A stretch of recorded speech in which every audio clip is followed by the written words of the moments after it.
चलिए दोस्तों, आज स्टार्ट करते हैं एक फ्रेश टॉपिक, फाइनेंशियल स्टेटमेंट्स।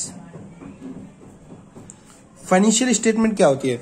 मेरा पर्पज आपको ऑडिट के पर्पज से बताना है, मैं बता दूं आपको, लेकिन मैं ऑडिट बताने से पहले मैं आपको ये बताना चाहूंगा कि फाइनेंशियल स्टेटमेंट होती क्या है। मैं स्टार्ट कर दूं ऑडिट और मैं आपको ये नहीं बताऊं फाइनेंशियल स्टेटमेंट क्या होती है, कैसे पता चलेगा, कैसे मजा आएगा मैं पढ़ने में। सबसे पहले ऑडिट हम करते किस पे? हम फाइनेंशियल स्टेटमेंट्स के तो ऑडिट करते हैं। सबसे पहले हम जानते हैं कि फाइनेंशियल स्टेटमेंट होती क्या है। जब हम बात करते हैं फाइनेंशियल स्टेटमेंट की, तो हमें एक ऐसे का रेफरेंस लेना पड़ता है जिसका नाम है एसे 200। क्या नाम है उसका? एसे 200। इसके बारे में हम डिटेल में पढ़ेंगे आगे, लेकिन हम पहले जो हमारा टॉपिक है, टॉपिक से नहीं भटकते हैं, टॉपिक पे रहते हैं कि फाइनेंशियल स्टेटमेंट होती क्या है। सबसे पहले ये समझते हैं, financial statement is a structure representation. क्या है? Structure representation. किस चीज का स्ट्रक्चर रिप्रेजेंटेशन है? It is a structure representation of financial information. कैसी फाइनेंशियल इंफॉर्मेशन का स्ट्रक्चर रिप्रेजेंटेशन है? मैं आपको बता दूं, ये है हिस्टोरिकल फाइनेंशियल इंफॉर्मेशन। विजिबल हो रहा है सबको? As per SA 200, financial statement is a structure representation of historical financial information. इसके अंदर क्या क्या इंक्लूड होते हैं? इंक्लूड्स, क्या क्या चीज इंक्लूड है इसके अंदर? इंक्लूड्स होती है रिलेटेड नोट्स टू अकाउंट्स जो हम बनाते हैं। अच्छा, फिर से देखते हैं हम क्या पढ़ना चाह रहे हैं। हम देखना चाह रहे हैं फाइनेंशियल स्टेटमेंट क्या होते हैं, किसके रेफरेंस है? As per SA 200। As per SA 200, financial statement is a structure representation of historical financial information. It include related notes to account. अब ये नोट्स टू अकाउंट ये सब क्या शो करते हैं? हमें ये शो क्या करते हैं? ये शो करते हैं हमें इकोनॉमिक रिजल्ट एंड पोजीशन। किस चीज की? बिजनेस की पोजीशन, जो फाइनेंशियल स्टेटमेंट इंडिकेट करते हैं। और जो प्रिपेयर्ड की जाती है prepared as per applicable FRF। ये FRF क्या होता है? इसका बेसिक मीनिंग है फाइनेंशियल रिपोर्टिंग फ्रेमवर्क। इसके बारे में हम डिस्कस करेंगे लेटर, अपने कंसेप्ट से नहीं भगड़ते हैं, फिर से समझने की कोशिश करते हैं। हम पढ़ क्या रहे हैं, टॉपिक से नहीं छिड़ते हैं। फाइनेंशियल स्टेटमेंट जिसका किससे रेफरेंस देंगे? As per SA 200, financial statement is structure representation of historical financial information. It includes related notes to account which shows the economic result and position of financial statement as which are prepared as per applicable financial reporting framework। ये तो होगी basic definition की financial statement होता क्या है, जो आपको definition याद करनी ही पड़ेगी अगर आपको पेपर के लिए अपीयर होना है। सबसे बड़ी चीज के कंपोनेंट क्या है, कि फाइनेंशियल स्टेटमेंट में क्या क्या कंपोनेंट है और क्या क्या चीज आती है। ये तो हर एक बच्चा जानता है कि 11th क्लास में बच्चा आता है तो सबसे पहले उसे पता है क्या बनाता है वो? P&L। और क्या बनाता है वो? Balance sheet. और क्या बनाता है वो? कैश फ्लो या फंड फ्लो। वो और क्या बनाता है? वो नोट्स बनाता है, नोट्स टू अकाउंट्स। बेसिक एक एक वर्ड में समझ लेते हैं। P&L क्या है? जो बिजनेस की प्रॉफिट एंड लॉस की सिचुएशन को बताए as a specific period of time. Balance sheet क्या है? जो असेट्स एंड लायबिलिटी की पोजीशन को डिक्लेयर करे कि क्या पोजीशन है।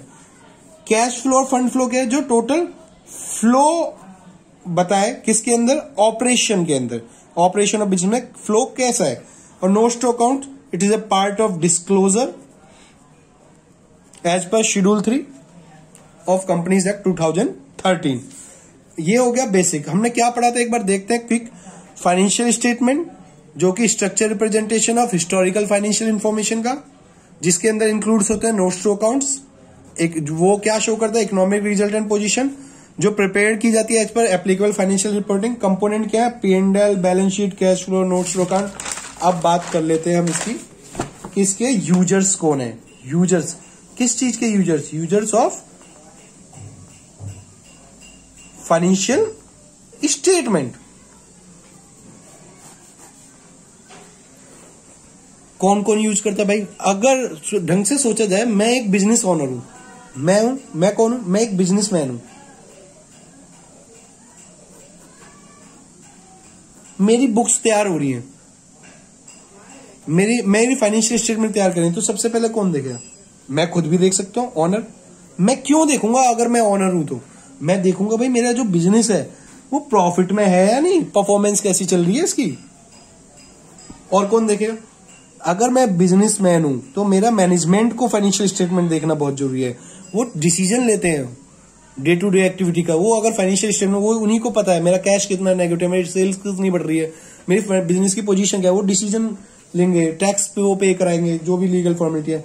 मेरे क्रेडिटर्स, अगर मैं बिजनेसमैन हूं, बिजनेसमैन के ऑब्जेक्टिव से देखना, पॉइंट ऑफ व्यू से कि बिजनेसमैन क्या सोचता है, तो भाई मैं बैंक से लोन लेने जाऊंगा तो बैंक को मैं अपनी फाइनेंशियल स्टेटमेंट्स दूंगा।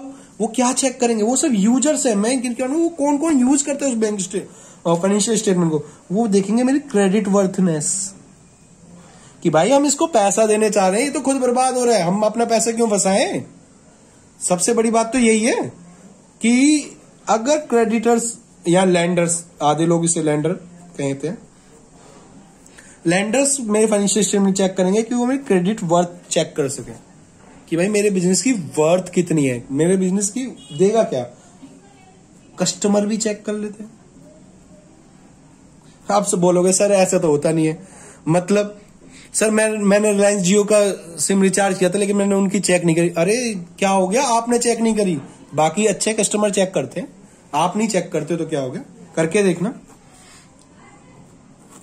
वो देखना चाहते हैं कि कस्टमर की बिजनेस कैसा है, हम जिस कंपनी का माल खरीद रहे हैं भाई वो अच्छी कंपनी है नहीं। पता चले मैंने एक मशीन ली, मैंने वॉरपूल की मशीन ली या कौन सी डूबी हुई कंपनी है, सोचो सपोज मैंने नोकिया का फोन लिया और मैं एज ए कस्टमर हूं, मैंने नोकिया का फोन ले लिया और मुझे पता चला नोकिया तो डूब गई। भाई आफ्टर कस्टमर सर्विस भी तो होती है, आफ्टर सेल सर्विस भी तो चीजें होती हैं कुछ, वो मुझे कौन प्रोवाइड कराएगा अगर मैं ऐसी डूबती हुई कंपनी का माल ले लूंगा तो इसलिए कस्टमर चेक करते हैं। गवर्नमेंट भी चेक करती है। अच्छा गवर्नमेंट क्यों चेक करती है? जो लोग ऑडिट करते होंगे, सीएफ हम जानते होंगे, जो बेसिक पर्सन है या बेसिक स्टूडेंट है, गवर्नमेंट क्या चेक करती है? अगर मैं बिजनेसमैन हूं तो मैंने टैक्स भर दिया 1 लाख रुपए, बट क्या गवर्नमेंट को पता है ठीक है भरा है गलत भरा? गवर्नमेंट मेरे फाइनेंशियल रिकॉर्ड्स चेक करेगी, वो देखेगी कि मैंने जो टैक्स भरा है, जो मैंने काम किया वो ठीक किया नहीं करा। अगर कुछ गड़बड़ करिए तो वो मेरे को नोटिस भेजेगी, स्क्रूटनाइज करेगी, जो मर्जी। एम्प्लॉयज भी चेक करते हैं। अच्छा सर एम्प्लॉयज भी चेक करते हैं? बिल्कुल एम्प्लॉयज भी चेक कर लेते हैं।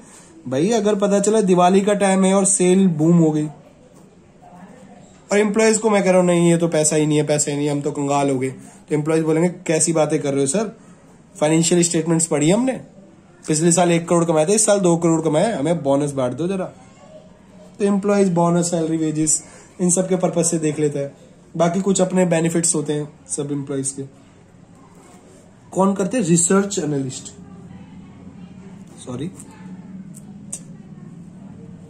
Research analyst. ये कौन होते हैं सर? यूजर्स में कौन कौन आता है? ऑनर आता है, समझ में आ गया। मैनेजमेंट आता है, समझ में आ गया। क्रेडिटर्स आते हैं, चलो ठीक है। कस्टमर भी कोई चेक कर लेता है फाइनेंशियल स्टेटमेंट्स को, गवर्नमेंट भी चेक कर लेती है। एम्प्लॉय सर ये कौन है? ये क्या बुलाया है? Research analyst. बेटे रिसर्च एनालिस्ट वो होते हैं, अगर मुझे शेयर खरीदने रिलायंस के, तो मैं पहले पढ़ूंगा रिलायंस की हालत क्या है। मुझे एचडीएफसी बैंक का शेयर खरीदना है तो मैं पहले देखूंगा एचडीएफसी बैंक की फाइनेंशियल पोजीशंस क्या है। अब मैं यस बैंक का शेयर खरीदूंगा तो अगर मैं बिना पढ़े खरीदूंगा तो मैं डूबूंगा ही ना, जैसे अभी हालत है लोगों की। लोग रिलेट कर पा रहे होंगे इससे। चलो मेरा बेसिक ऑब्जेक्टिव यही था कि मैं आपको फाइनेंशियल स्टेटमेंट बताऊं। अगर अच्छा लगा हो तो प्लीज अप्रिशिएट करना, लाइक शेयर एंड सब्सक्राइब वाली फॉर्मेलिटी भी पूरी हो जाएगी। और आगे फ्यूचर कनेक्ट करने के लिए और भी अच्छे अच्छे टॉपिक से रिलेट करेंगे। तब तक बाय बाय।